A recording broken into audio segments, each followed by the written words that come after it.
നമസ്കാരം. S T വിയുടെ എല്ലാ പ്രിയ പ്രേക്ഷകർക്കും ഇന്നത്തെ അതിഥിയിലേക്ക് സ്വാഗതം. ഇന്ന് നമുക്ക് മുന്നിൽ അതിഥിയായി സംസാരിക്കുന്നത് ഷൊർണൂർ കവളപ്പാറ കാരേക്കാട് ചമതക്കുണ്ടിൽ പ്രസാദ് എന്ന ഒരു സംരംഭകനാണ്. കേരളത്തിൻ്റെ വില്ലേജ് ടൂറിസം രംഗത്തെ സാധ്യതകളെ ഉപയോഗപ്പെടുത്തി കവളപ്പാറ ത്രാങ്ങാലി എന്ന ഗ്രാമത്തിൽ ആരംഭിച്ച happy land heritage home tourism രംഗത്ത് വലിയൊരു സാധ്യതയാണ്.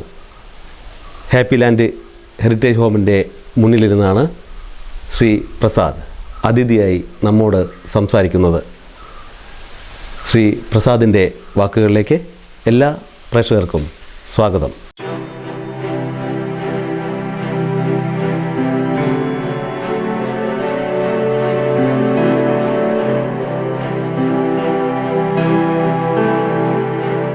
നമസ്കാരം പ്രസാദ്. നമസ്കാരം.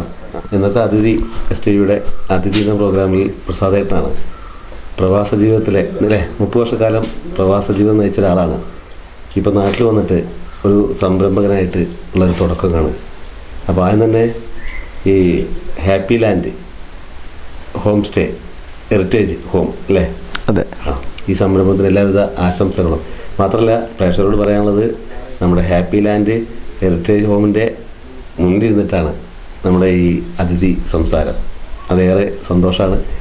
പ്രസാദേട്ടൻ ചമതക്കുണ്ടിൽ പ്രേക്ഷകരുടെ അറിവിലേക്ക് വേണ്ടി പരിചയപ്പെടുത്തുമ്പോൾ ആറാണി അല്ലേ? കാരേക്കാട് എന്നാണ് ചമതക്കുണ്ടിൽ ഹൗസ്. 30 വർഷം നമ്മൾ പ്രവാസി. 32 വർഷം. ഇവിടുന്ന് നമ്മുടെ ഒരു മെറ്റലിൽ ജോലിക്കാരനായിരുന്നു. ഞാൻ നേരത്തെ മെറ്റലിലായിരുന്നു വർക്ക് ചെയ്തിരുന്നത്. അവിടെ ഒരു 10 വർഷത്തോളം ഞാൻ ജോലി ചെയ്തു. അതിനുശേഷമാണ് ഒരു അബുദാബിയിലേക്ക് ഒരു ചാൻസ് കിട്ടിയപ്പോൾ ഞാൻ പോകുന്നത്. അതെ, നമ്മുടെ ജീവിതം മാറ്റിമറിച്ചത് അങ്ങനെ എന്താണ്? കടൽ കിടക്കാനാണ് പ്രേരണ? തീർച്ചയായിട്ടും. മെറ്റലിലെ ജോലി എന്ന് പറയുമ്പോൾ അന്നത്തെ കാലത്ത് മെറ്റലിലെ ജോലി എന്ന് പറയുമ്പോൾ അന്ന് ജീവിക്കാൻ അത് പോരാ. വളരെ ചെറിയ ശമ്പളമാണ് അന്നത്തെ. കുടുംബം, എൻ്റെ അച്ഛൻ നേരത്തെ മരിച്ചു എനിക്കൊരു 16 വയസ്സുള്ളപ്പോൾ. പിന്നെ 4 സഹോദരിമാരും അമ്മയായിരുന്നു. അപ്പോൾ അവരെ സംരക്ഷിക്കേണ്ട ചുമതല എന്നിലായി. അന്നത്തെ ആഗ്രഹങ്ങളും ലക്ഷ്യങ്ങളൊക്കെ അച്ചീവ് ചെയ്യാൻ പറ്റിയോ പ്രവാസ ജീവിതം കൊണ്ട്? എന്താണ്? തീർച്ചയായിട്ടും അത് ഒരുപാടുണ്ട്. അത് പറയുകയാണെങ്കിൽ എൻ്റെ കുടുംബത്തിന് വേണ്ടി മാത്രമല്ല, മറ്റുള്ളവർക്കും വേണ്ടിയും എനിക്ക് ഒരുപാട് ചെയ്യാൻ കഴിഞ്ഞു. അതെൻ്റെ ജീവിതത്തിൽ എനിക്ക് വളരെയധികം ചാരിതാർത്ഥ്യം നൽകുന്ന, ഞാൻ എൻ്റെ സ്വന്തം കാര്യത്തേക്കാൾ കൂടുതൽ മറ്റുള്ളവർക്ക് വേണ്ടിയാണ് ജീവിച്ചത്. അതുകൊണ്ടാണ് എനിക്ക് 32 വർഷം ഗൾഫിൽ നിൽക്കേണ്ടി വന്നത്. അതല്ലായിരുന്നുവെങ്കിൽ എനിക്ക് ചെറിയ സമയം കൊണ്ട് തന്നെ എനിക്ക് എന്തെങ്കിലും സമ്പാദിച്ച് തിരിച്ചു വരായിരുന്നു. പക്ഷെ അതിന് അല്ലാതെ തന്നെ ഞാൻ മറ്റുള്ളവർക്കും കൂടി വേണ്ടി കുറച്ചു കാലം കൂടി നീണ്ടു വന്ന് മാത്രം. നമ്മുടെ നല്ല കാലം എന്ന് പറയുന്ന ഒരു കാലം, നീണ്ട കാലം 32 വർഷം എന്ന് പറയുമ്പോൾ പ്രസാദിൻ്റെ അല്ലേ, ഒരു ചെറുപ്പക്കാരനായിരിക്കുന്ന കാലഘട്ടത്തിലാണ് മെറ്റലിൽ നിന്ന് പ്രവാസിയായിട്ട് പറക്കുന്നത്. 26ാമത്തെ വയസ്സിൽ 26ാമത്തെ വയസ്സിൽ പോയി. പക്ഷെ ഞാൻ ഇത്രയും കാലം നിന്നു എന്ന് പറഞ്ഞിട്ട് അതിന് പ്രധാന കാരണം ഞാൻ ജോലി ചെയ്തിരുന്ന അത് ഒരു ഓയിൽ ഫീൽഡായിരുന്നു. അപ്പോൾ എനിക്ക് ആദ്യം 5 മാസത്തിലൊരിക്കൽ നാട്ടിൽ വരാം. പിന്നെ അതിനുശേഷം 3 മാസത്തിലായി. പിന്നെ എനിക്ക് 42 ദിവസം കൂടുമ്പോൾ നാട്ടിൽ വരാം. ഒരു 21 ദിവസം നാട്ടിൽ നിൽക്കാനുള്ള സൗകര്യം ഉണ്ടായിരുന്നു. അതായപ്പോൾ പിന്നെ ഞാൻ അതിന് കുറച്ചും കൂടി തുടർന്ന് പോയി. തോന്നിയിരുന്നില്ല. ശരി. പിന്നെ നാട്ടിലിപ്പോൾ പൂർണ്ണമായിട്ടും ഇപ്പോൾ ഞാൻ കഴിഞ്ഞ ഏപ്രിൽ മാസം 14-ാം തീയതിയാണ് ഞാൻ ജോലി മതിയാക്കി വന്നത്. കുറച്ചു കാലം കൂടിയൊക്കെ ജോലി ചെയ്യാൻ എനിക്ക് അവിടെ അവസരമുണ്ട്. പക്ഷെ എന്നിരുന്നാലും എൻ്റെ അമ്മയ്ക്ക് കുറച്ച് പ്രായമായി. അപ്പോൾ എനിക്ക് തോന്നി എൻ്റെ അമ്മയുടെ കൂടെ കുറച്ച് കാലം അവരെ ശുശ്രൂഷിച്ച് എനിക്ക് ഇരിക്കണം എന്ന് തോന്നി. 89 വയസ്സായി. അപ്പോൾ അമ്മയുടെ കൂടെ കുറച്ച് കാലം. അമ്മ ലക്ഷ്മിക്കുട്ടി ആണ് അമ്മയുടെ പേര്. എനിക്ക് 16 വയസ്സ് കഴിഞ്ഞപ്പോൾ ഞാൻ SSLC പാസ്സായി മലമ്പുഴ ITIയിൽ പോയിട്ട് അവിടെ ചേരാൻ വേണ്ടി എല്ലാം റെഡിയാക്കിയിരിക്കുന്ന സമയത്താണ് അച്ഛൻ്റെ മരണം. പിന്നെ എനിക്ക് പഠനം തുടർന്ന് പോകാൻ പറ്റിയില്ല. പിന്നെ ജീവിതമാർഗം കണ്ടെത്താൻ വേണ്ടി ഞാൻ ആദ്യമായിട്ട് എൻ്റെ വലിയച്ഛൻ്റെ മോൻ്റെ, അതായത് പത്മനാഭേട്ടൻ യുണൈറ്റഡ് ഇൻഡസ്ട്രീസ്, അവരുടെ സ്ഥാപനത്തിലാണ് ഞാൻ ജോലിക്ക് പോകുന്നത്. ചെറിയ ശമ്പളത്തിൽ. അന്ന് അവിടെ നിന്നാണ് എൻ്റെ തുടക്കം. അതിനുശേഷം പിന്നെ ഞാൻ മെറ്റൽ ഇൻഡസ്ട്രീസിൽ ഒരു 10-15 വർഷത്തോളം അവിടെ ജോലി ചെയ്തു. നമ്മുടെ ITI വിദ്യാഭ്യാസം ടെക്നിക്കൽ എഡ്യൂക്കേഷനാണ് നമ്മൾ അല്ലേ അന്ന് നമ്മൾ? അല്ല, ഞാൻ SLC പാസ്സായി ITയിൽ ചേരാൻ വേണ്ടി ഇരിക്കുന്ന സമയത്താണ് ഫാദർ മരിക്കുന്നത്. പിന്നെ എനിക്ക് തുടർന്ന് മറ്റുള്ള കാര്യങ്ങൾക്ക് പറ്റിയില്ല. അന്ന് ITI സർട്ടിഫിക്കറ്റ് ഉണ്ടായിരുന്നുവെങ്കിൽ പ്രവാസ ജീവിതം അല്ലെങ്കിൽ മറ്റുള്ള ജോലി കൂടി എനിക്ക് ഒന്നും കൂടിയൊക്കെ എനിക്ക് ഉയർന്ന് പോവായിരുന്നു. പക്ഷേ അതിലെനിക്ക് വിഷമമില്ല. കാരണം എന്നാലും എൻ്റെ കാര്യങ്ങളൊക്കെ എനിക്ക് ചാരിതാർത്ഥ്യത്തോട് ചെയ്യാൻ കഴിഞ്ഞു എന്നുള്ള വളരെ മാനസികമായ സന്തോഷത്തിലാണ് ഞാൻ. അബുദാബിയിലെ ഒരു ജീവിതം അവിടെ നാട്ടിലേക്ക് മടങ്ങുമ്പോൾ ഈ ഒരു നാട്ടിൽ വന്ന് എത്തിച്ച് ഓരോ പ്രവാസികൾ അനുഭവിക്കുന്ന ഒരു പ്രശ്നമാണ് പ്രവാസ ജീവിതം കഴിഞ്ഞ് നാട്ടിൽ സെറ്റിൽ ചെയ്യാന്നുള്ളത്. അപ്പോൾ ഒരു വലിയ ചോദിച്ചിട്ടുണ്ട്, നമുക്ക് വെറുതെ ഇരിക്കാൻ പറ്റില്ല, നമ്മുടെ അവിടുത്തെ വരുമാനം നമുക്ക് നിലയ്ക്കാണ്, നാട്ടിൽ വന്ന് ഇനി എന്തെന്ന് ചോദ്യം ഓരോ പ്രവാസിയും നേരിടുന്നുണ്ട്. ഈ കോവിഡിന് ശേഷമൊക്കെ ഒരുപാട് പേര് പല പരീക്ഷകളും നടത്തി, ചിലർ വിജയിക്കും. കാരണം അവിടുത്തെ ഒരു അന്തരീക്ഷമല്ല നമ്മുടെ നാട്ടിലെ അന്തരീക്ഷം. ഒരു സംരംഭകനായിട്ട് ഇവിടെ മുന്നോട്ട് വന്ന പ്രസാദേട്ടൻ എന്തായിരുന്നു നമ്മുടെ ഒരു പ്രചോദനം, ധൈര്യം, ആത്മവിശ്വാസം? ഞാൻ മണ്ണിനെ സ്നേഹിക്കുന്ന ഒരാളാണ്. ഞാൻ ഈ 21 ദിവസത്തെ ലീവിന് വരുമ്പോഴും ഞാൻ എൻ്റെ പറമ്പിൽ എൻ്റെ വീട്ടിലേക്ക് വേണ്ടുന്ന പച്ചക്കറി അതുപോലുള്ള എല്ലാ സാധനങ്ങളും ഞാൻ സ്വന്തമായിട്ടുണ്ടാക്കും. അതെൻ്റെ ഒരു മണ്ണിനോടുള്ള സ്നേഹം. മണ്ണിനെ സ്നേഹിക്കുന്നവൻ മനുഷ്യത്വമുള്ളവനാണെന്നാണ് നമ്മൾ പഠിച്ചിട്ടുള്ളത്. അപ്പോൾ ഈ 21 ദിവസം വന്നാലും ഞാൻ എൻ്റെ പറമ്പിലും ഇതിലൊക്കെ കൃഷി ചെയ്ത് എനിക്ക് വേണ്ടുന്ന പച്ചക്കറികളും മറ്റ് സാധനങ്ങളൊക്കെ ഉണ്ടാക്കി ഞാൻ അങ്ങനെ. അപ്പോൾ എനിക്ക് ആത്മധൈര്യം ഉണ്ടായിരുന്നു. എനിക്ക് കുറച്ച് സ്ഥലങ്ങളുണ്ട്. അപ്പോൾ അതിൽ കൃഷിയും കാര്യങ്ങളൊക്കെ ചെയ്ത് നെൽകൃഷിയാണെങ്കിലും പിന്നെ പച്ചക്കറി ആണെങ്കിലും ഒക്കെ ഉണ്ടാക്കി അങ്ങനെ ഇരിക്കുമ്പോഴാണ് എൻ്റെ ഒരു സുഹൃത്ത് മുഖാന്തരം ഇത് ഒരു ഹെറിറ്റേജ് ഹോമിന് പറ്റിയൊരു സ്ഥലമാണ്. നമ്മുടെ ഈ ഗ്രാമീണ ടൂറിസത്തെ ഇന്നത്തെ സർക്കാർ പ്രോത്സാഹിപ്പിക്കുകയും അതിന് വേണ്ടുന്ന സഹായങ്ങളും ചെയ്യുന്നു എന്ന് പറഞ്ഞപ്പോൾ ഇതൊരു ഹെറിറ്റേജ് ഹോമാക്കി മാറ്റാൻ പറ്റിയൊരു സ്ഥലമാണെന്ന് കണ്ടപ്പോൾ ഞാൻ അതിനുള്ള ആരംഭം തുടങ്ങിയത്. തീർച്ചയായിട്ടും വലിയ ടൂറിസം എന്ന് പറയുന്നത് ഇപ്പോൾ കേരളത്തിൻ്റെ ഒരു പുതിയ ടൂറിസം സംസ്കാരമാണ്.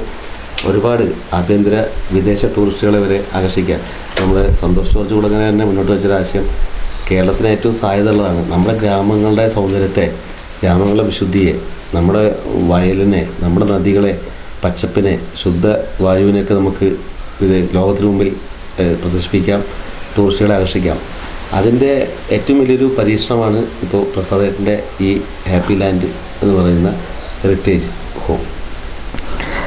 ഈ സന്തോഷ് കുളങ്ങരയുടെ കാര്യം പറഞ്ഞല്ലോ, ഞാനൊരു എപ്പിസോഡ് അദ്ദേഹത്തിൻ്റെ കാണുണ്ടായി. ആഫ്രിക്കൻ രാജ്യങ്ങളിലൂടെ അദ്ദേഹം കറങ്ങുമ്പോൾ നമ്മളൊരു ഗ്രാമത്തിലൂടെ നടക്കുമ്പോൾ അന്ന് എവിടെയാണോ ഉച്ചയ്ക്ക് നമ്മൾ എത്തുന്നത് അന്നത്തെ ഭക്ഷണം അവിടെയാണ്.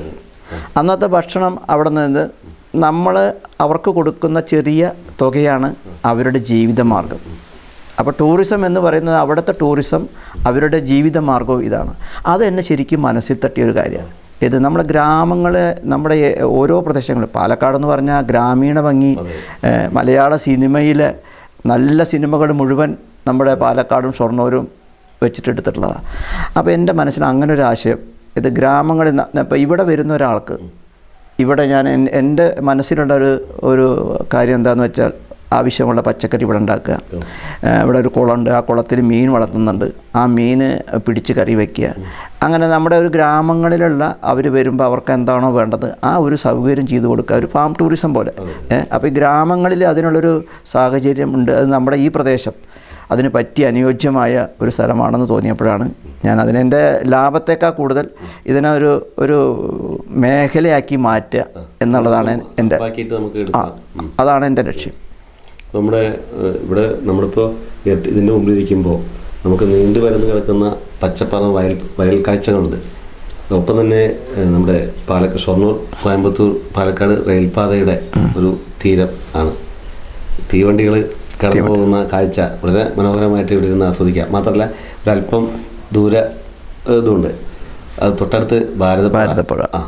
എല്ലാം ഇങ്ങനെ സൗന്ദര്യത്തിൻ്റെ എല്ലാ സംഗമ സ്ഥാനങ്ങളും പ്രതീകങ്ങളും ഇവിടെ, പ്രതിബിംബങ്ങളൊക്കെ ഇവിടെ ഉണ്ട്. പിന്നെ മാത്രമല്ല ഇവിടെ 100% പൊല്യൂഷൻ, ഇവിടുത്തെ വായു പരിശോധിച്ചാൽ അത് 100% ആയിരിക്കും. തീർച്ചയായും അല്ലേ? തീർച്ചയായും. ഇതുപോലെ കാരണം ഇപ്പോൾ ഡൽഹി പോലെയൊക്കെ അവിടെ പൊല്യൂഷൻ 500 കടന്ന് മനുഷ്യജീവന് ഭീഷണി സൃഷ്ടിക്കുമ്പോൾ നമ്മുടെ കേരളത്തിലെ തന്നെ പല നഗരങ്ങളും പൊല്യൂഷൻ, നഗരത്തിൻ്റെ എല്ലാ പൊല്യൂഷൻ പ്രശ്നമായിട്ട് പോകുമ്പോൾ ഗ്രാമീണതയിലാണ് ഇവിടെ ഓക്സിജൻ ശുദ്ധവായു പോലും ടൂറിസത്തിൻ്റെ ഭാഗമാക്കി മാറ്റിയാണ് നമ്മൾ. തീർച്ചയായിട്ടും. ഈ ഡൽഹിയിലെ കാര്യം പറഞ്ഞല്ലോ, ഡൽഹിയിൽ നമ്മൾ ജീവിക്കുന്നതും നമ്മുടെ ഈ ഗ്രാമങ്ങളിൽ ജീവിക്കുന്നവനും അവൻ്റെ ആയുസ്സിൽ ഒരുപാട് വ്യത്യാസം ഉണ്ടായിരിക്കും. അതാണ് ഏറ്റവും വലിയ അവൻ്റെ ആയുസ്സിൽ ഒരുപാട് വ്യത്യാസം ഉണ്ടായിരിക്കും. ഗ്രാമങ്ങളിൽ ജീവിക്കുന്നവർ പഴയ കാലത്തെ ആളുകൾ 90 വയസ്സായാലും, ഇപ്പോൾ എൻ്റെ അമ്മയ്ക്ക് 89 വയസ്സായി എന്ന് പറഞ്ഞാൽ, എൻ്റെ അമ്മയ്ക്ക് ഇപ്പോഴും ചെറിയ ഒരു പ്രഷറിൻ്റെ അസുഖം അങ്ങനെയുള്ളതല്ലാതെ വേറെ ഒന്നുമില്ല. അവർ നല്ല ആരോഗ്യവതിയായിട്ട് നടക്കുകയാണ്. അതെന്താണ് കാരണം? ഈ പൊല്യൂഷനും ഇല്ലാത്തതും നമ്മുടെ ഗ്രാമങ്ങളിലെ ജീവിതവും അവർ കഴിക്കുന്ന ആഹാരവും ഭക്ഷണ രീതിയും അത് തന്നെ നമ്മുടെ മനസ്സിൽ തട്ടുന്ന ഒരു കാര്യമാണ്. ശരിയാണ്. പിന്നെ ഈ നമ്മുടെ ജീവിതശൈലി മാറി, ജീവിത രീതി മാറി, നമ്മൾ ജീവിക്കുന്ന ചുറ്റുപാടുകളെല്ലാം മലിനീകരിക്കപ്പെട്ടു. അപ്പോൾ നമ്മുടെ ആരോഗ്യം ആയുസ്സൊക്കെ കോട്ടം തട്ടി തുടങ്ങി, രോഗങ്ങൾ തീർച്ചയായും ക്ഷണിക്കാതെ കയറി വന്നു തുടങ്ങി അല്ലേ? അതെ. ഏതായാലും നമ്മുടെ ഈ ഹാപ്പി ലാൻഡ് ഈ ഒരു പേരിലേക്ക് നയിച്ച എന്താണ് ഈ ഒരു ഹാപ്പി ലാൻഡ്? അതായത് എനിക്ക് ഏറ്റവും ഇഷ്ടപ്പെട്ടൊരു എൻ്റെ വീട് വെച്ച സ്ഥലത്തേക്ക് കൂടുതൽ എൻ്റെ മാനസികമായിട്ട് ഞാൻ ഇഷ്ടപ്പെടുന്ന ഒരു സ്ഥലമാണത്. അതെൻ്റെ മനസ്സിന് സന്തോഷം തരുന്ന. ഞാൻ വില കൊടുത്ത് വാങ്ങിച്ചതാണ്. ഞാനൊരു 8 വർഷം മുമ്പ് അങ്ങനെ കുറച്ച് ഒരു 3-4 പേർക്ക് കിട്ടിയ സ്ഥലം അത് ഞാനിങ്ങനെ കുറേശ്ശെയായിട്ട് വാങ്ങിച്ചതാണ്. അങ്ങനെയാണ് ഞാൻ ഈ സ്ഥലം, ഇതൊരു 1.5 ഏക്കറോളം ഉണ്ട് ഈ സ്ഥലം. ശരിക്കും നമ്മൾ ഷൊർണൂർ മുനിസിപ്പാലിറ്റിയുടെയും വാണിയംകുളം പഞ്ചായത്തിൻ്റെയും ഒരു അതിർത്തി. ഇത് വാണിയംകുളം പഞ്ചായത്തിലാണ് വരുന്നത്. പക്ഷേ തൊട്ടപ്പുറം ഷൊർണൂർ മുനിസിപ്പാലിറ്റിയാണ്. ഇത് വാണിയംകുളം പഞ്ചായത്തിലെ 14-ാം വാർഡാണ്. ത്രാങ്ങാലി എന്ന് പറയുന്ന സ്ഥലത്താണ് ഇത് സ്ഥിതി ചെയ്യുന്നത്. തൊട്ടപ്പുറത്ത് തന്നെ ഷൊർണൂർ മുനിസിപ്പാലിറ്റി, തൊട്ടപ്പുറത്ത് ഷൊർണൂർ ആര്യങ്കാവ് ശിവക്ഷേത്രം അതൊക്കെ അതിനടുത്തായിട്ട് വരും. നമ്മുടെ ഒരുപാട് സിനിമകൾ ചിത്രീകരിച്ച സ്ഥലം കൂടിയാണ്. അപ്പോൾ നമ്മുടെ ഇൻ്റർവ്യൂ കാണുന്ന ഒരുപക്ഷെ വിദൂര സ്ഥലത്തുള്ള ആളുകൾ കാര്യം മനസ്സിലാക്കേണ്ട കാര്യം, ഒരുപാട് ഈ പ്രസാദമായ ഗ്രാമീണ സിനിമകൾ, നമ്മുടെ നരസിംഹം, മാറാൻ തമ്പുരാൻ, വല്യേട്ടൻ, ഇങ്ങനെ നിരവധി സൂപ്പർ ഹിറ്റ് സിനിമകളെ നമ്മുടെ ഈ കവളപ്പാറയുടെ മണ്ണിൽ ചിത്രീകരിച്ച് സിനിമ വിജയം നേടിയ സിനിമകളുണ്ട്. മമ്മൂട്ടിയുടെ തന്നെ വിൽക്കാനുണ്ട് സ്വപ്നങ്ങൾ എന്ന് പറയുന്ന മമ്മൂട്ടിയുടെ ആദ്യകാലത്തെ നായക ചിത്രം നമ്മുടെ കവളപ്പാറയിലാണ്. ഞാൻ അതിനെപ്പറ്റി പറയാൻ വരികയായിരുന്നു. വിൽക്കാനുണ്ട് സ്വപ്നങ്ങൾ എന്ന് പറയുന്ന സിനിമ, അത് ആറാണിയിലാണ് വെച്ചിട്ടാണ് അതിൻ്റെ കുറച്ച് ഭാഗം. പിന്നെ നമ്മുടെ കവളപ്പാറ വായനശാല, അതിൽ ചെറിയൊരു റോളാണ് മമ്മൂട്ടിക്കുള്ളൂ. സുകുമാരനാണ് അതിലെ നായകൻ. സുകുമാരനും പിന്നെ ജലജയാണ് അതിലെ നായിക.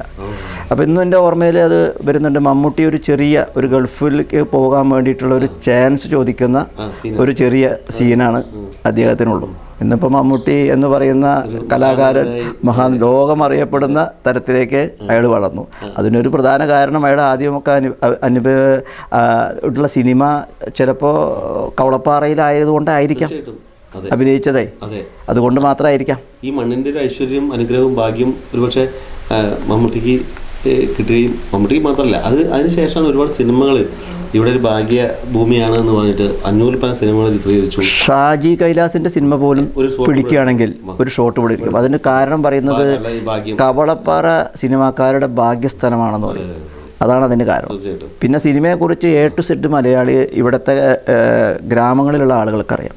പണ്ട് നെടുമുടി വേണുവിൻ്റെ ഒരു സിനിമ, കമലതളം സിനിമ ഭാരതപ്പുഴയിൽ ഷൂട്ട് ചെയ്യുന്ന സമയത്ത് ഒരാൾ പശുവിനെ മേച്ച് നിൽക്കുക. ആ പശുവിനെ മേച്ച് നിൽക്കുന്ന സമയത്ത് അവരോട് കുറച്ച് മാറി നിൽക്കാൻ പറഞ്ഞപ്പോൾ അയാൾ പറഞ്ഞത്ര, നിങ്ങൾ ഷൂട്ട് ചെയ്തോളൂ, ഞാൻ നിങ്ങളുടെ ഫ്രെയിമിനകത്തല്ല. അപ്പോൾ അതിന് കാരണം, അതായത് മലയാള സിനിമയിലെ എല്ലാ സിനിമകളിലും നല്ല സിനിമകൾ മുഴുവൻ ഇവിടെ വന്നിട്ടുണ്ട്. അപ്പോൾ സിനിമ എന്ന് പറയുന്നത് ഇവിടെ ആളുകൾക്കൊരു പുതുമയല്ല. കണ്ടിട്ടും അടുത്തുനിന്ന് കണ്ടിട്ട് അതെ, സിനിമ തീർച്ചയായിട്ടും സാങ്കേതികപരമായ അറിവ് പോലും ഉണ്ട്. സാധാരണ അദ്ദേഹം പറഞ്ഞ ഫീൽഡ് പുറത്താണ് നിങ്ങൾ ഷൂട്ട് ചെയ്തോളൂ. വയ്ക്കുന്ന ഒരാൾക്ക് പോലും അത്രയും ഒരു വിവരമുണ്ട് എന്നുള്ളതാണ്. അതെന്ന് ഞാൻ ശ്രീനിവാസിൻ്റെ വീട്ടിൽ പോയപ്പോൾ അദ്ദേഹം തന്നെ പറഞ്ഞു, ഒറ്റപ്പാലത്തെക്കുറിച്ച് ഇവിടെ താമസിച്ച് മൻമോഹൻ ബംഗ്ലാവിൽ നിന്ന് കഥ എഴുതിയ കാര്യം, പലതും നല്ല ഓർമ്മകൾ അദ്ദേഹം പങ്കുവച്ചു. അപ്പോൾ ശ്രീനിവാസൻ പറഞ്ഞൊരു കാര്യം, ഒറ്റപ്പാലും ഷൊർണൂരും കവളപ്പാറയൊക്കെ ക്യാമറ എവിടെ വേണമെങ്കിൽ ചിത്രീകരിക്കാം, എവിടെ വേണമെങ്കിൽ ഷൂട്ട് ചെയ്യാം. ആളുകളെ പണിയൊക്കെ പോകും, നമുക്ക് നമ്മുടെ പണി എടുക്കാം. അല്ലാതെ അവിടെ ഒരു ബഹളം വയ്ക്കുക അല്ലെങ്കിൽ സീൻ ഉണ്ടാക്കുക താരങ്ങളെ ഉപദ്രവിക്കുക, മാന്തുക, അങ്ങനെ അനാവശ്യമായ ഒരു കാര്യമില്ല. അപ്പോൾ സിനിമ ചിത്രീകരിക്കാൻ ഏറ്റവും എളുപ്പമുള്ള സ്ഥലം ഒറ്റപ്പാലം, ഷൊർണൂർ നമ്മുടെയൊക്കെ ഈ ഒരു മേഖലയാണ്. അതുപോലെ സത്യന്തിക്കാരൻ്റെ ഒരു സിനിമ വേറൊരു ജില്ലയിൽ വെച്ച് കൊണ്ടോട്ടി വെച്ച് ചിത്രീകരണം, വീണ്ടും ചില വീട്ടുകാര്യങ്ങൾ അവിടെ തുടങ്ങിയ ഷൂട്ടിങ് അവിടെ നിർത്തിയിട്ട് ഇങ്ങോട്ട് മാറ്റി ചിത്രീകരണം എടുക്കും. ഡോക്ടർ പശുപതി എന്ന് പറയുന്ന സിനിമ, തന്നെ ഡോക്ടർ പശുപതി, അതിൽ ഇന്നസെൻ്റ് ആണ് ഡോക്ടറായിട്ട് വരുന്നത്. അദ്ദേഹത്തിൻ്റെ ഒരു സീന്, അയാൾക്കൊരു സ്വീകരണം കൊടുക്കുന്ന ഒരു സീനാണ്. ആ സീന് നമ്മുടെ കവളപ്പാറ വായനശാലപ്പറമ്പിൽ വെച്ചിട്ട് ഷൂട്ട് ചെയ്യാൻ വേണ്ടിയിട്ട് മുമ്പിലിരിക്കാൻ ആളില്ല. അങ്ങനെ ജീപ്പിൽ മൈക്ക കെട്ടി അനൗൺസ്മെൻറ്റ് ചെയ്തിട്ടാണ് സിനിമാക്കാർക്ക് സ്വീകരണം, പൗരസമിതിയുടെ പേരിൽ സ്വീകരണം കൊടുക്കുന്നു എന്ന് പറഞ്ഞ് എന്നിട്ടാണ് ആളെ കൂട്ടിയത്. വേറെ സ്ഥലങ്ങളിലാണെങ്കിൽ അവിടെ ഏത് സമയത്തും പോലീസിനെ വരെ നമ്മൾ നിർത്തേണ്ട ഒരു അവസ്ഥ വരും. ഇതിപ്പോൾ അങ്ങനെയൊന്നുമില്ല. ശാന്തസുന്ദരമായ ഒരു പ്രദേശം, പിടിച്ച സിനിമകളൊന്നും തന്നെ പരാജയപ്പെട്ടിട്ടില്ല. അപ്പോൾ അതൊക്കെ തന്നെ അവർ സിനിമാക്കാർക്ക് ഒരു ഭാഗ്യസ്ഥലമായിട്ട് അവർ കാണുന്നത്. ഇപ്പോൾ ഞാൻ സത്യം പറഞ്ഞാൽ ഞാൻ പ്രസാദായിട്ട് നമ്മൾ ഈ സിനിമയെക്കുറിച്ച് പറഞ്ഞത്, മലയാളത്തിലെ ഒരുപാട് സിനിമ ലൊക്കേഷൻ, ഇപ്പോൾ സിനിമ ടൂറിസം തന്നെ വരുന്നുണ്ട്, സർക്കാരിൻ്റെ നയമാണ്. അതായത് സിനിമ ചിത്രീകരിച്ച സ്ഥലങ്ങളെ ടൂറിസത്തിന് വേണ്ടി ഉപയോഗപ്പെടുത്തുക. അപ്പോൾ നമ്മൾ ഇപ്പോൾ ഈ മമ്മൂട്ടിയുടെ ആദ്യ സിനിമ, അതുപോലെ ഒരുപാട് ചരിത്രത്തിൽ ഇടം നേടിയ സിനിമകളുണ്ട്. ഇത് ചിത്രീകരിച്ച സ്ഥലം എന്ന നിലയ്ക്ക് ഇവിടെ സിനിമ ടൂറിസത്തിന് കേരളത്തിലെ ഏറ്റവും വളക്കൂറുള്ള മണ്ണ് നമ്മുടെ ഈ ഒരു മേഖലയാണ്. സിനിമ ചിത്രീകരിച്ച ആറാം തമ്പുരാൻ, ദേവാസുരം, ശ്രീകൃഷ്ണപരുന്ത്, അഥർവം. അപ്പോൾ ഇങ്ങനെ ഒരുപാട് സിനിമകൾ ചിത്രീകരിച്ച ഈ മണ്ണ് കാണാൻ ഓരോ മലയാളിക്കും ആഗ്രഹം ഉണ്ടാവും. തീർച്ചയായും. അപ്പോൾ ആ മലയാളികളൊക്കെ സിനിമ ടൂറിസത്തിൻ്റെ ഭാഗമായിട്ട് നമ്മുടെ ഇവിടുത്തെ സാധ്യതകളെ, സിനിമാ സാധ്യതകളെ, ടൂറിസം സാധ്യതകളെ, ഹാപ്പി ലാൻഡ് ഉൾപ്പെടെയുള്ള അവിടെയാണ് നമ്മുടെ ഈ പ്രൊജക്റ്റിൻ്റെ സംരംഭത്തിൻ്റെ പ്രസക്തി വരുന്നത്. അതിൻ്റെ ഏറ്റവും വലിയ ഒരു ടൂറിസ്റ്റുകൾക്ക് വന്നാൽ മാന്യമായിട്ട് താമസിക്കാനും അവർക്ക് ആസ്വദിച്ച് ജീവിക്കാനും പറ്റിയ ഒരു ഇടം. ഇതിൽ എന്തൊക്കെ സൗകര്യങ്ങളാണ് നമ്മൾ ഒരുക്കിയിട്ടുള്ളത്? ഇവിടെ ഞാനൊരു വീടാണ്, വീട് പഴയ രൂപത്തിൽ, ഹെറിറ്റേജ് പഴയ രൂപത്തിൽ, നമ്മുടെ ഒരു പഴയ തറവാട് എങ്ങനെയാണോ ആ രൂപത്തിലാണ് ഫില്ലറുകളും അതുപോലെ തന്നെ മൊത്തം മരം കൊണ്ട്, വേറെ യാതൊരു മറ്റൊരു ഇതിന് ഉപയോഗിച്ചില്ല, വുഡ് ഉപയോഗിച്ച് മുഴുവൻ പാനൽ ചെയ്തിരിക്കുകയാണ്. വുഡ് ചെയ്ത് മൊത്തം പാനൽ ചെയ്ത് അതിന് മരത്തിൻ്റെ തടികളും അതുപോലെ വാതിലുകളും ജനലുകളും ഒക്കെ മരത്തിൻ്റെയാണ് കൊടുത്തത്. അതിനെ നമുക്കൊരു തണുപ്പ് കിട്ടും. ഇപ്പം നമ്മൾ സാധാരണ ഫാനും എ സി ഇട്ടാൽ പോലും നമുക്ക് പറ്റാത്തൊരവസ്ഥ. ഇതിനകത്ത് കയറി കഴിഞ്ഞാൽ നമുക്ക് ഫാൻ ഇട്ടില്ലെങ്കിലും നമുക്ക് സുഖമായിട്ടിരിക്കാൻ പറ്റും. നിലക്കാറ്റും വയൽക്കാറ്റും എല്ലാം കൂടിയാണ്. മുറ്റത്ത് വലിയൊരു മാവ്, ഒരു മുത്തശ്ശി മാവുണ്ട്. അപ്പോൾ ആ മാവിന് നമ്മൾ തറയൊക്കെ ഇട്ട് അതിൻ്റെ കാറ്റ് നമുക്ക് ആസ്വദിക്കാൻ ഉള്ള സൗകര്യം. അതുപോലെ ഒരു കുളം, പുറത്തൊരു കുളമുണ്ട്. ആ കുളത്തിൽ നല്ല മത്സ്യങ്ങൾ, വരാല് പോലുള്ള മത്സ്യങ്ങളാണ് ഞാൻ വളർത്തുന്നത്. അത് വരുന്ന ആളുകൾക്ക് പിടിച്ച് അവർക്ക് ഉപയോഗിക്കാൻ ഉള്ള സൗകര്യം നമ്മൾ ചെയ്തു കൊടുക്കും. അതുപോലെ നല്ല 2 ബെഡ്റൂം എ സി എല്ലാം ഫിറ്റ് ചെയ്ത് അതിനുള്ള ഒരു നല്ല രീതിയിൽ ആണത് സെറ്റ് ചെയ്തിട്ടുള്ളത്. അതുപോലെ തന്നെ ഒരു ഡൈനിങ് ഹാള്, പിന്നെ സെപ്പറേറ്റ് കിച്ചൺ. അത് വരുന്ന ആളുകൾക്ക് ഭക്ഷണം വേണമെങ്കിൽ അവർക്കുണ്ടാക്കാം, അതല്ലെങ്കിൽ നമ്മൾ ആളെ വെച്ച് അവർക്ക് ഉണ്ടാക്കി കൊടുക്കും. വരുന്നവൻ നല്ല സന്തോഷമായിട്ട് ഹാപ്പി ആയിട്ട് പോകണം. അതിൻ്റെ ഒരു ഇതും കൂടിയാണ് അതിൻ്റെ പേര്. പിന്നെ ആളുകൾക്ക് ഗ്രില്ല് ചെയ്യണമെങ്കിൽ അതിനുള്ള സൗകര്യങ്ങൾ നമ്മൾ ഒരുക്കിയിട്ടുണ്ട്. വരുന്നവർ ഇനി എന്തെങ്കിലും സജഷൻ, ഇപ്പോൾ നമ്മൾ ചെയ്തിട്ടുള്ളതിൽ എന്തെങ്കിലും പോരായ്മകളുണ്ടെങ്കിൽ അത് നമ്മൾ നിവർത്തി ചെയ്തു കൊടുക്കാനും നമ്മൾ തയ്യാറാണ്. അവരുടെ അഭിപ്രായങ്ങൾക്കാണ് നമ്മൾ കൂടുതൽ വില കൽപ്പിക്കുന്നത്. അപ്പോൾ വരുന്നവന് സന്തോഷമായിട്ട് അവരിവിടെ നിന്ന് പോവുക എന്നുള്ളതാണ് നമ്മുടെ ഒരു ലക്ഷ്യം. ഹാപ്പി ആയിട്ടുണ്ട്. ഹാപ്പി ലാൻഡ് എന്ന് പറയുന്നത് അവർ പോകുമ്പോൾ ഹാപ്പി ആയിട്ട് വേണം ഇവിടെ നിന്ന് പോകാൻ. MLA P മമ്മിക്കുട്ടി, അതുപോലെ നമ്മുടെ ഷൊർണൂർ നഗരസഭ ചെയർമാൻ ശ്രീ ജയപ്രകാശ്, പഞ്ചായത്ത് പ്രസിഡന്റ് ഗംഗാധരേട്ടൻ അല്ലേ, ഉദ്ഘാടനം നമ്മൾ ഒരാഴ്ച മുന്നേ ആയിരുന്നു. ഒരാഴ്ച 31-ാം തീയതി ആയിരുന്നു അതിൻ്റെ ഉദ്ഘാടനം. ഞാനിങ്ങനെ എൻ്റെ ഒരു സുഹൃത്താണ് വാണിയംകുളം പഞ്ചായത്ത് പ്രസിഡന്റ്. അപ്പോൾ അദ്ദേഹമായിട്ട് ഞാനൊന്ന് ഇതിനെക്കുറിച്ചിട്ട് സംസാരിച്ചു. അപ്പോൾ ഞാൻ പറഞ്ഞു ഇങ്ങനെ ഗ്രാമീണ ടൂറിസം അല്ലേ, അപ്പോൾ ഒന്ന് നമുക്ക് MLA ആയിട്ടൊന്ന് സംസാരിച്ചാൽ. അപ്പോൾ അദ്ദേഹം MLA ആയിട്ട് സംസാരിച്ചു. അപ്പോൾ അദ്ദേഹത്തിന് വളരെയധികം താല്പര്യമായി. ഇതിങ്ങനൊരു ഇത് നമ്മുടെ പ്രദേശത്ത് ഇല്ലാത്തതാണ്. അപ്പോൾ എന്തായാലും ഞാൻ അതിൽ പങ്കെടുക്കാമെന്ന് പറയുകയും അദ്ദേഹം വന്ന് വളരെയധികം അയാളുടെ ഫേസ്ബുക്കിലും മറ്റും അദ്ദേഹം ഇടുകയും ഈ ടൂറിസത്തിൻ്റെ, ഗ്രാമീണ ടൂറിസത്തിൻ്റെ കാര്യത്തെക്കുറിച്ച് ഉന്നതന്മാരെ അറിയിക്കാം, വകുപ്പ് മന്ത്രിയെ അറിയിക്കാം എന്നൊക്കെ അദ്ദേഹം പറഞ്ഞിട്ടാണ് ഇവിടുന്ന് പോയിട്ടുള്ളത്. സ്പീച്ചിൽ നല്ല ഈ വില്ലേജ് ടൂറിസത്തെ കുറിച്ച് പറഞ്ഞു. അതിൻ്റെ ഏറ്റവും ഉദാഹരണമായിട്ട് തുടക്കമായിട്ട് ഈ പ്രദേശത്ത് നമ്മുടെ ഹാപ്പി ലാൻഡിനെ കുറിച്ച് പറഞ്ഞു. തീർച്ചയായിട്ടും അദ്ദേഹം വളരെ സന്തോഷത്തോടുകൂടിയിട്ടാണ് ഇത് ഉദ്ഘാടനം ചെയ്തും പോകുമ്പോഴും പറഞ്ഞു ഇത് നമുക്ക് നല്ല രീതിയിൽ മുന്നോട്ട് കൊണ്ടുപോകാൻ വേണ്ടുന്ന എന്നിൽ നിന്നുള്ള സഹായങ്ങൾ ഉണ്ടായിരിക്കും എന്ന് പറഞ്ഞിട്ടാണ് അദ്ദേഹം പോയത്. ഇപ്പോൾ വേറെ എന്തൊക്കെ സൗകര്യങ്ങൾ ഇപ്പോൾ കോളേജ് സ്റ്റുഡൻസ് അല്ലെങ്കിൽ ടൂറിസ്റ്റുകൾ വെഡിങ് അല്ലേ, എന്തൊക്കെയാണ് അധിക സർവീസ് നമുക്ക് ഇവിടെ? ഞാൻ ഉദ്ദേശിക്കുന്നത് ഇപ്പോൾ ഇതിനകത്ത് ഇപ്പോൾ ഈ ഞാൻ പറഞ്ഞ ഈ 2 ബെഡ്റൂമും അതിനകത്തുള്ള സൗകര്യങ്ങളാണ് ഇപ്പോൾ ഒരുക്കിയിട്ടുള്ളത്. ഇപ്പോൾ ഒരു ചെറിയ ബർത്ത്ഡേ നടത്തണമെങ്കിൽ നമുക്ക് അതിനുള്ള സൗകര്യം ചെയ്തു കൊടുക്കാം. ഇവിടെ പുറത്ത് തന്നെ സ്റ്റേജ് കെട്ടി ഭക്ഷണം ഓപ്പൺ എയറിലിരുന്ന് ഭക്ഷണം കഴിക്കണമെങ്കിൽ അത് ചെയ്യാം. ഇനിയിപ്പോൾ ഒരു ചെറിയൊരു ഓഡിറ്റോറിയം പോലെ എൻ്റെ മനസ്സിലുണ്ട്, അതിപ്പോൾ ഒന്നും ആയിട്ടില്ല. എന്നിരുന്നാലും അതും കൂടി സൗകര്യം ചെയ്യാം. അതുപോലെ കുട്ടികൾക്ക് ഇപ്പോൾ 10-15 പേര് കൂടി വരികയാണെങ്കിലും അവർക്ക് സന്തോഷമായിട്ട് ഇവിടെ വേണ്ടുന്ന രീതിയിൽ ഇപ്പോൾ എല്ലാവരും ഓപ്പൺ സ്റ്റേജാണ് കൂടുതൽ. ഇപ്പോൾ മഴക്കാലമാണെങ്കിൽ പറ്റില്ല. അപ്പോൾ വൈകിട്ടൊക്കെ നല്ലൊരു ഈവൻറ്റ് പരിപാടികളൊക്കെ നടത്താനും ഇതിനൊക്കെ നല്ല സൗകര്യമുള്ളൊരു സ്ഥലമാണ്. ആളുകൾക്ക് അവരുടെ ഇഷ്ടത്തിനനുസരിച്ച് മുന്നോട്ട് പോവാം എന്നുള്ളതാണ്. ഒരു 100 അല്ലെങ്കിൽ 150 വരെയുള്ള ആളുകൾക്കൊക്കെ ചെറിയ ചടങ്ങുകളും പരിപാടികളൊക്കെ നടത്താൻ തീർച്ചയായിട്ടും അതിനുള്ള സൗകര്യം ഇവിടെ ഉണ്ട്. പിന്നെ ഇപ്പോൾ ടൂറിസ്റ്റ് ഇപ്പോൾ വെഡ്ഡിങ് വിവാഹ സംഘങ്ങൾക്ക് അവർക്ക് എങ്ങനെ ഉപയോഗപ്പെടുത്താം? അവർക്ക് അതാ പറഞ്ഞത്, അവർക്ക് ഭക്ഷണ കാര്യങ്ങൾക്കോ മറ്റുള്ള സൗകര്യത്തിനാണ് ഞാൻ പറഞ്ഞില്ലേ ഒരു ഹോള് ഇവിടെ ആവശ്യമാണ്. അതിൻ്റെ പണി ചെയ്തിട്ടില്ല. അത് ചെയ്താലാണ് ഈ വിവാഹത്തിൻ്റെ ഇതിനൊക്കെ നമുക്ക് പറ്റുള്ളൂ. പക്ഷെ എന്നിരുന്നാലും ചെറിയ ചടങ്ങുകൾക്കൊക്കെ ഇപ്പോൾ നമുക്കൊരു സ്റ്റേജ് അവിടെ സെറ്റ് ചെയ്യാൻ പറ്റും. ഒരു പന്തലും ഇവിടെ ഇട്ട് കഴിഞ്ഞാൽ അവർക്ക് സുഖമായിട്ട് അവരുടെ കാര്യങ്ങൾ എന്താണോ ഉദ്ദേശിക്കുന്നത് വലിയ ഇതല്ല ഞാൻ പറയുന്നത്, ഒരു 100 പേരോ 125 പേരൊക്കെ ഉള്ള ഒരു പരിപാടി ഇവിടെ സുഖമായിട്ട് നടത്തിയിട്ട് പോകാൻ ഉള്ള സൗകര്യം ഇവിടെ ഉണ്ട്.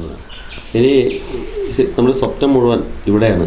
എനിക്കറിയാം പ്രസാദേട്ടൻ ഇതിനെക്കുറിച്ച്, ഈ സംരംഭത്തെക്കുറിച്ച്, ഇതിൻ്റെ സാധ്യതകളെക്കുറിച്ച് ഇനിയും സ്വപ്നങ്ങൾ കൂട്ടിച്ചേർക്കാണ്ട് ഇതിപ്പോൾ യാഥാർത്ഥ്യമാക്കിയെങ്കിലും ഇനിയും ഒരുപാട് മനസ്സിൽ ആശയങ്ങളുണ്ട്. കാരണം പ്രസാദേട്ടൻ വെറുതെ ചിന്തിക്കുന്ന ആളല്ല.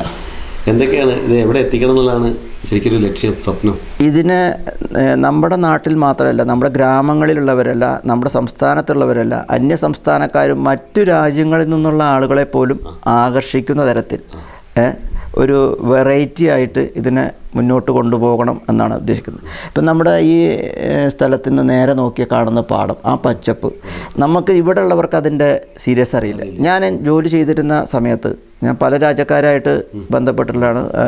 എല്ലാ സ്ഥലങ്ങളിലും, അറബി നാടുകളിലെ എല്ലാവരും, അതുപോലെ വിദേശ രാജ്യങ്ങളിലെ യൂറോപ്യൻ കൺട്രികളിലെ എല്ലാവരും. അപ്പം ഞങ്ങളുടെ പാലക്കാടിനെ കുറിച്ച് ഞാൻ വാചാലമായിട്ട് സംസാരിക്കും. ഞങ്ങളുടെ ഗ്രാമങ്ങളിലും നല്ല മനുഷ്യരെക്കുറിച്ചും ഒക്കെ ഞാൻ പറയും. അപ്പോൾ അവർക്ക് ഇത് എൻ്റെ ഭാഗത്തു നിന്ന് ഈ പച്ചപ്പും ഈ റെയിലും ഈ ഭാരതപ്പുഴയും ഇതൊക്കെ ഒന്ന് അവർക്ക് കാണിച്ചു കൊടുക്കുക. പുറത്തുനിന്നുള്ളവരും ഇത് കണ്ട് ഇവിടേക്ക് ആകർഷിക്കുക. ഇപ്പോൾ കലാമണ്ഡലത്തിനും മറ്റും വരുന്ന വിദേശികൾ ഇഷ്ടം പോലുണ്ട്. അപ്പോൾ അവരൊക്കെ ഒരു തവണ ഈ പ്രദേശത്തൊന്ന് വന്നാൽ അവർക്ക് ഇഷ്ടപ്പെടും. ഈ പ്രദേശം ഇഷ്ടപ്പെടുന്നുള്ള 100% ഉറപ്പുണ്ട് എനിക്ക്. അത് ഒന്ന് എത്തിപ്പെടാനുള്ള ഒരു സൗകര്യം, അത് നമ്മളെപ്പോലുള്ള നമ്മുടെ സഹവാസികളും ഇത് കാണുന്ന പ്രേക്ഷകരും എല്ലാവരും ഒന്ന് നമ്മളോട് മനസ്സ് വെച്ചാൽ, സഹകരിച്ചാൽ നമുക്കിതിന് നല്ല രീതിയിൽ മുന്നോട്ട് കൊണ്ടുപോകാൻ കഴിയുമെന്നാണ് എൻ്റെ പ്രതീക്ഷ, ആത്മവിശ്വാസം. ഇപ്പോൾ പ്രസാദേട്ടൻ ഒരു ലോകം കണ്ട ആളാണ്. ഒരുപാട് പല രാജ്യക്കാരായിട്ട് സംസാരിക്കാനും അവിടുത്തെ മാറ്റങ്ങൾ, ലോകത്തിൻ്റെ എല്ലാ മാറ്റങ്ങളെയും അവരിൽ നിന്നൊക്കെ മനസ്സിലാക്കിയിട്ടുണ്ട്. ഈ എല്ലാം ഒരു പല പ്രവാസികളും ഇവിടെ വന്ന് സംരംഭങ്ങൾ തുടങ്ങുന്നുണ്ട്. ചിലർക്ക് അതിൽ വീഴ്ച പറ്റാം, ചിലരിൽ നിന്ന് വീഴത്തുനിന്ന് വിജയത്തിലേക്ക് കയറിയിട്ടുണ്ട്. ഒരു സംരംഭം നിലയ്ക്ക് എന്തെങ്കിലും ആശങ്കകൾ മനസ്സിലുണ്ടോ? അതോ എല്ലാം ശുഭപ്രതീക്ഷ, ഞാൻ ദൃഢമായ ഒരു നമുക്ക് ദൃഢനിശ്ചയമാണോ? എനിക്ക് അങ്ങനെ തോന്നുന്നില്ല. ഇത് ഇവിടം കൊണ്ട് നമുക്കിത് നടത്താൻ കഴിയില്ല, അല്ലെങ്കിൽ അതൊരു മിഥ്യാധാരണയാണ്. നമ്മൾ ഉദ്ദേശിച്ച കാര്യം നമ്മൾ വേണ്ടപ്പെട്ടവരെ കൃത്യമായി അറിയിച്ചാൽ അതിനുള്ള സഹായം ഉണ്ടാകും എന്നുള്ളത് തന്നെയാണ് എൻ്റെ ആശ. വലിയ ആളുകളൊക്കെ ചിലപ്പോൾ എന്തെങ്കിലുമൊക്കെ ചിലപ്പോൾ ഇവിടുന്ന് പോയിട്ടുണ്ടാവാം, പലരും ഇങ്ങോട്ട് വരുന്നുണ്ട്. ഇപ്പോൾ യൂസഫ് അലിയെ പോലുള്ള ആളുകൾ ഇല്ലേ, അവരൊക്കെ എത്ര പരിപാടികളാണ് ഇവിടെ ഇപ്പോൾ തുടങ്ങിയിട്ടുള്ളത്. ഇപ്പം നമ്മുടെ പാലക്കാട് പോലും ലുലു തുടങ്ങി, ഇനിയിപ്പോൾ പെരിന്തൽമണ്ണ അതുപോലുള്ള സ്ഥലങ്ങളിലൊക്കെ വീണ്ടും വരിക. അപ്പോൾ നല്ല സംരംഭം തുടങ്ങുമ്പോൾ സഹായം സർക്കാരിൻ്റെ ഭാഗത്തുനിന്ന് ഉണ്ടാവും എന്നുള്ളത് തന്നെയാണ് എൻ്റെ പ്രതീക്ഷ. ഇപ്പോൾ കൊച്ചിയിൽ നിന്നൊരു വാർത്ത കണ്ടു, ഈ വില്ല ഫ്ലാറ്റുകൾ എല്ലാം നഗരത്തിൽ ഒതുങ്ങിയിരുന്ന വില്ല ഫ്ലാറ്റ് ഒരു കൾച്ചർ അവിടെ ആളുകൾക്ക് ഇപ്പോൾ ഇഷ്ടപ്പെടുന്ന ഗ്രാമീണ മേഖലകളിലേക്ക് അത് പടരുകയാണ്. അപ്പോൾ പാലക്കാട് മോശമില്ല എന്ന് പറയുന്നത്. എല്ലാ ജില്ലകളിലും ഒരു കണക്ക് വെച്ച് നോക്കുമ്പോൾ കൊച്ചിയും തൃശ്ശൂരും പാലക്കാടും കൊടുക്കാം. ഇപ്പം നമ്മുടെ ഈ മേഖലയിൽ ഇപ്പോൾ പ്രസാദേട്ടൻ ഇവിടെ തന്നെ ഒരു അങ്ങനത്തെ ഒരു പ്രൊജക്റ്റ് കയറ്റിയാൽ പോലും കാരണം ഇത്രയും ഒരു സൗന്ദര്യമുള്ളൊരു പ്രകൃതിയിൽ അതിനാവശ്യക്കാർ ഉണ്ടാവും എന്നാണ് പറയുന്നത്. തീർച്ചയായിട്ടും മറ്റ് നമ്മുടെ നഗരത്തിൽ മാത്രം ഒതുങ്ങിയിരുന്നൊരു ഫ്ലാറ്റ് സംസ്കാരം അല്ലെങ്കിൽ ഒരു പഴയ കാലത്ത് ഇതുപോലുള്ള പടിപ്പരകളും മറ്റും വെച്ച് പാടത്തേക്കായിരുന്നു അതിൻ്റെ കാഴ്ച ഉണ്ട്. അതിന് പ്രധാന കാരണം ശുദ്ധമായ വായു നമുക്ക് കിട്ടും. നല്ല നെൽപ്പാടങ്ങളിൽ നിന്നുള്ള ശുദ്ധമായ വായു, അതുപോലെ തന്നെ ആ പച്ചപ്പ് നമുക്ക് നോക്കി നിൽക്കുമ്പോൾ കിട്ടുന്ന മനസ്സിന് കിട്ടുന്ന ഒരു കുളിർമ, അതൊരു വല്ലാത്ത അനുഭവമാണ്. അത് നമ്മൾ മണ്ണിനെ, ഞാൻ പറഞ്ഞില്ലേ, മണ്ണിനെ തൊട്ടറിഞ്ഞവർക്കും ഈ കൃഷിയായിട്ട് ബന്ധപ്പെട്ടവർക്കാണ് അതിൻ്റെ മൂല്യം എന്താണെന്ന് നമുക്കറിയാൻ പറ്റും. പിന്നെ തൊട്ടത് നമുക്ക് ഭാരതപ്പുഴയെ കുറിച്ചുകൂടി ഒന്ന് പറയാതിരിക്കാൻ പറ്റില്ല. ഭാരതപ്പുഴ ഈ പാടങ്ങളിലൂടെ ഒരു 5 മിനിറ്റ് നടന്നാൽ നമുക്ക് ഭാരതപ്പുഴയിലെത്താം. നല്ല പഞ്ചാര മണലുള്ള ഭാരതപ്പുഴയാണ്. പല സ്ഥലങ്ങളിലും കാട് കെട്ടി നിൽക്കുന്നൊക്കെ ഉണ്ട്. പക്ഷേ കാട് കെട്ടി നിൽക്കാത്ത കുറച്ച് സ്ഥലങ്ങളുള്ളത് നമ്മുടെ ഈ ത്രാങ്ങാലി, നമ്മുടെ ഇവിടുന്ന് റെയിൽ കയറി കഴിഞ്ഞാലുള്ള സ്ഥലത്താണ്.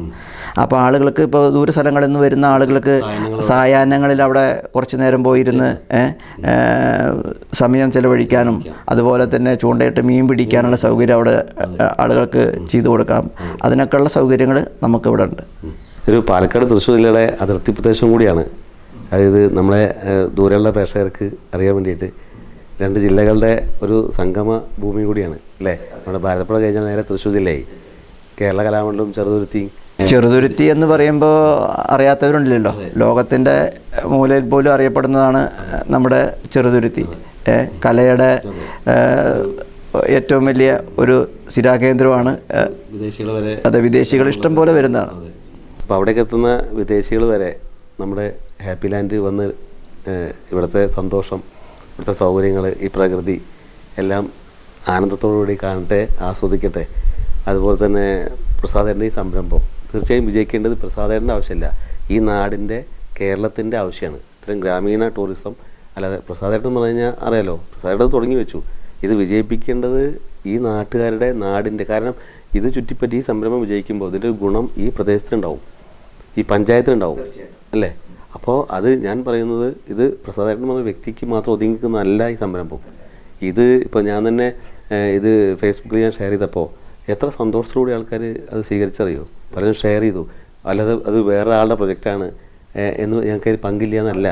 അതൊരു നമ്മുടെ ഇവിടെ ഒരു ഇങ്ങനൊരു ഒരു ഹെറിറ്റേജ് ഹോം ടൂറിസത്തിൻ്റെ ഭാഗമായിട്ട് വരുന്നു. വില്ലേജ് ടൂറിസത്തിൻ്റെ ഭൂപടത്തിലേക്ക് ത്രാങ്ങാലിയും കവളപ്പാറയൊക്കെ കടക്കുന്നു. അത് പലരും അന്വേഷിച്ചു. കാരണം ഇത് പ്രചോദനമായിട്ടുണ്ട് പലർക്കും. ഇതുപോലെ തുടങ്ങാം, അവിടെ ടൂറിസ്റ്റുകളെ വരുത്താം. അപ്പോൾ നമ്മുടെ ഗ്രാമക്കാഴ്ചകളെ ആകർഷിക്കാൻ കഴിയുന്ന ഇത്തരം സംരംഭങ്ങൾ ഉണ്ടാവട്ടെ. അതിന് ഏറ്റവും വലിയ ധൈര്യപൂർവ്വം, പ്രതീക്ഷപൂർവ്വം അതിനെനിക്ക് ധൈര്യം തന്ന എൻ്റെ കുടുംബം, അതായത് എൻ്റെ ഭാര്യ പ്രശാന്തി. അവളിതിൽ വളരെ എന്നെ ഹെൽപ്പ് ചെയ്തിട്ടുള്ള ആളാണ്. ഞാനിവിടെ ഇല്ലാത്ത സമയത്ത് ഇവിടുത്തെ കാര്യങ്ങളൊക്കെ നോക്കി നടന്നിരുന്നത് അവരാണ്. അപ്പോൾ അവൾ വളരെയധികം സന്തോഷത്തോടെയാണ് ഈ കാര്യത്തിന് മുന്നോട്ട് ഉള്ളത്. അപ്പോൾ അത് എൻ്റെ ശരിക്കും എൻ്റെ എനിക്കുള്ളൊരു പ്രചോദനം എന്ന് പറയുന്നത് എൻ്റെ ഭാര്യയാണ്. അതുപോലെ തന്നെ ഒരു മോളും ഒരു മോനുമാണ്. മോള് കല്യാണം കഴിഞ്ഞു, അവൾ ഗുരുവായൂരാണ്. അവരുടെ ഹസ്ബൻഡ് ദുബായിലാണ് വർക്ക് ചെയ്യുന്നത്. അയാൾ ഒരു എൻജിനീയർ, അതായത് മറ്റേ ആനിമേഷൻ അതിൽ ആണ് ആൾ വർക്ക് ചെയ്യുന്നത്.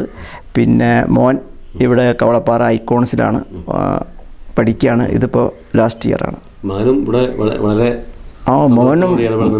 മോൻ ഇവിടുത്തെ കാര്യത്തിന് എപ്പോൾ വന്നാലും ഈ ചെടികൾ ബാക്കിയുള്ള കാര്യങ്ങൾക്കും എല്ലാറ്റിനും വെള്ളം നനയ്ക്കാനും അതുപോലുള്ള എല്ലാ കാര്യങ്ങൾക്കും ആടെ സജീവമായിട്ട് കൂടെ ഉണ്ടാവും. പഠനം കഴിഞ്ഞാൽ നേരെ അവൻ ഇങ്ങോട്ടാണ് വരിക. അപ്പോൾ എന്തായാലും നമ്മുടെ ഈ അതിഥി സംസാരം വളരെ എല്ലാവർക്കും ശ്രീയുടെ പ്രേക്ഷകർക്ക് വളരെ സന്തോഷം. കാരണം നമ്മുടെ ഇവിടെ ഒരു ടൂറിസം സംരംഭം, ഒരു പഴയ വീടിനെ ഇത്തരം ടൂറിസം പുതിയ കാലത്തിൻ്റെ ഏറ്റവും സാധ്യതകളിലേക്ക് ഉപയോഗപ്പെടുത്തിയ, സന്നിവേശിപ്പിച്ച ഒരു മാതൃകാ സംരംഭനായിട്ട് പ്രസാദേട്ടനെ ഞാൻ വിശേഷിപ്പിക്കുകയാണ്. കാരണം പ്രസാദേട്ടൻ്റെ ഈ പറഞ്ഞ മാതിരി കർഷകനാണ്.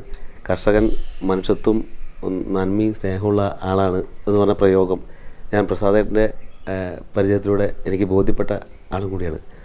അപ്പോൾ ഈ നന്മയുള്ള മനസ്സും ഈ മനുഷ്യത്വമായിട്ട് കർഷകനായിട്ടും സംരംഭകനായിട്ടും പ്രവാസ ജീവിതത്തിൻ്റെ ബാക്കി ജീവിതം ഈ ഹാപ്പി ലാൻഡിൽ പ്രസാദേട്ടനും സന്തോഷകരമായി മാറട്ടെ. എല്ലാ ആശംസകളും നേരുന്നു. എന്നെ ഈ അതിഥിയായി തിരഞ്ഞെടുത്ത STVയോട് എനിക്ക് വളരെയധികം ഹൃദയത്തെ തൊട്ട നന്ദി ഞാൻ രേഖപ്പെടുത്താണ്. എന്തായാലും എന്നെ ഇങ്ങനെ ഒരു സംരംഭകൻ എന്നുള്ള നിലയ്ക്ക് എന്നെ ക്ഷണിച്ചതിന് STVയോട് ഞാൻ പ്രത്യേകം നന്ദി രേഖപ്പെടുത്തുന്നു.